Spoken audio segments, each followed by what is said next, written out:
বহুতে নেজানে আশীৰ্বাদ কি।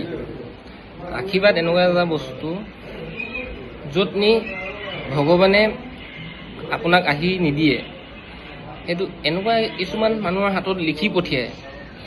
যোনজন নেদেখা এজন, যোন মানুহে চকুৰ কি যায় দেখি নাপায়, সেই তেখেতলোকে এটা দিয়া আশীৰ্বাদ বহুত আমাৰ কাৰণে মূল্য।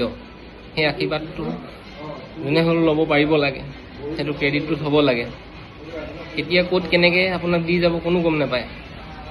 সেইকাৰণে আপোনালোকে নিজেও মানে সেইটো ভাবিব, নেদেখা এজনক সদায় আপোনালোকে সহায় কৰিব বিচাৰিব।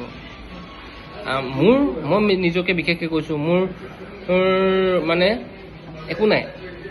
মোৰ না টকা পইচা আছে, না ইয়াত ডিঙিত পিন্ধিবলৈ সোণৰ চেইন এডাল আছে, না সোণৰ আঙুঠি আছে, একো নাই মোৰ হাতত।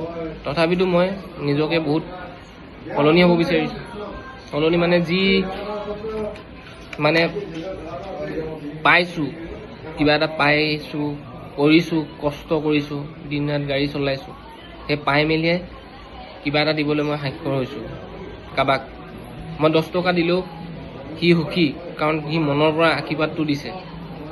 আমাৰ দুখ নাই। দুখ বুলি ক'বলৈ গ'লে কি, দুখ আমাৰো আছে, নথকা নহয়। নিজৰ ল'ৰা ছোৱালীক পঢ়াব লাগে, নিজৰ মা দেউতাক চাব লাগে। তথাপিতো কাৰণ মোৰ সেইটো ইমানো নাই ন, কাৰণ পাপাহঁতৰ চাকৰি নাছিলে, দিব নোৱাৰিলে। কিন্তু এতিয়া মানে নিজে কৰিছোঁ, পাৰিছোঁ, দিছোঁ।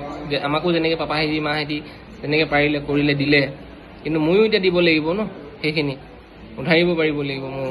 তেতিয়াহে ময়ো এটা মানুহ হিচাপে গণ্য কৰিম। আমাক ভগৱানে বহুত দিছে, চকু দিছে, নাক দিছে, কাণ দিছে, মুখ দিছে। কিন্তু কিছুমানৰ সেইটোও নাই।